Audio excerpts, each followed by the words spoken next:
Welcome, Leo, to the month of September 2017. I'm Megan of North Star Astrology, and in the interest of saving time, I'm only going to be reading from this awesome book called The Soul-Centered Astrology, A Key to Your Expanding Self by Alan Oken, as well as the fact that I am dealing with a health issue where I've been told I have an arthritic knee, so sitting for too long a time is too painful for me right now. So in the interest of saving time, I'm just going to read what I've really found very meaningful and beautiful. So here we go. Leo, you are the light of the soul, a reflected point of light, logoic or divine. The light diffused in Cancer focuses and reveals eventually a point. Your rays of manifestation are the first and fifth.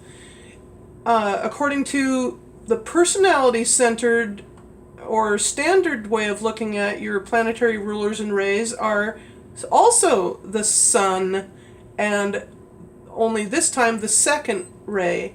And also, according to the soul-centered positions, are the sun and the second ray. The purpose of this solar system is the unfolding of consciousness. In the life of a human being, this translates as the activation of self-consciousness. Once we know that we are self-demonstrating and self-creating, we then come to know ourselves as an extension of universal creativity. The quality of that revelation comes to us as unconditional love. In order to comprehend the dynamics of that love as it operates in an individually focused way, evolution proceeds out of the mass consciousness of Cancer and into the intense self-consciousness of Leo. This doesn't mean, of course, that people born with sun or rising sign in Cancer are lacking the evolutionary equipment to stabilize an individualized sense of self.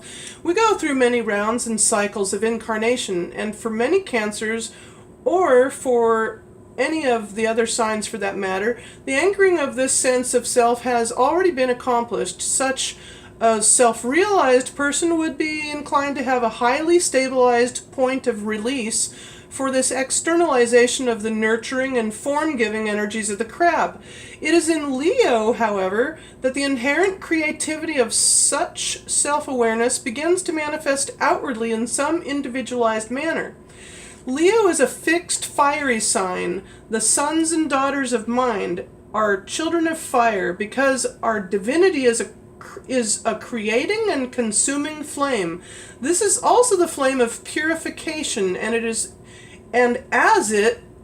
expresses itself through the first ray, where Leo is also found. It burns and destroys anything which hinders the progress of the creative will. In this respect, Leo is also related to the two planets of the first ray, Pluto and Vulcan. One of the most celebrated of first ray Leos is Napoleon, whose highly developed will, coupled with Leo's fifth ray mental qualities, characterized his imperial military career. As his focus of self-consciousness was centered in the Leo personality of his son, such self-glorification did not last long, and as the history books reveal, he had an ignominious end. Pluto and Vulcan will destroy anything or anyone that stands in the way of the unfolding evolutionary plan, be it a person or the solar system, for theirs is a function of Shiva, the destroyer. Leo is of paramount importance in the life of a person aspiring to the path of discipleship and world service. He has to know himself through the tests leading to true self-awareness before he can come to the realization of his essential divinity. The tests which accompany this quest for self-consciousness often take the form of extremely intense challenges to the personality, the primary nature of which are embodied in the sign of Scorpio and will be discussed under that heading. Once this sense of self becomes fixed, a center of self-actualization is established through which the foundation of a cycle of incarnation, as expressed in Cancer, may begin to grow and develop. Leo is polarized to Aquarius, since it is its opposite sun sign, and the sign of group consciousness. If Leo is the fixed fiery sign of the lion, has to be distributed through the airy networking of the water bearer. I think that a strong personality-centered Leo may find himself confronting a great deal of social tension in the age of Aquarius.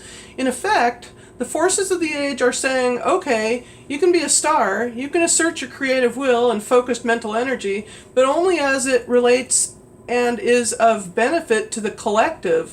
Whatever you do, and no matter how strong the urge to leave your own particular mark on your creations, your efforts must have some group relevance. In the New Age, Napoleons are no longer appreciated except as pastries, and even then they have to be shared with friends. Yet, the fixed fiery nature of Leo operating on the soul level in the Aquarian age acts as a loving center and source for the creative focus of the heart, or the second ray, as it externalizes through the mind, the fifth ray. This centralized emergence of creative and loving ideation can then be distributed throughout the collective via the social networks established by Aquarian age humanity. The fifth ray energies of Leo and Aquarius, working through the forms of science and technology, will produce these inventions which are to be circulated throughout society. It is for this reason that Alice Bailey and the Tibetan master tell us that in the Aquarian age, the scientific community will be the primary vehicle for the expression of the love/wisdom of the second ray.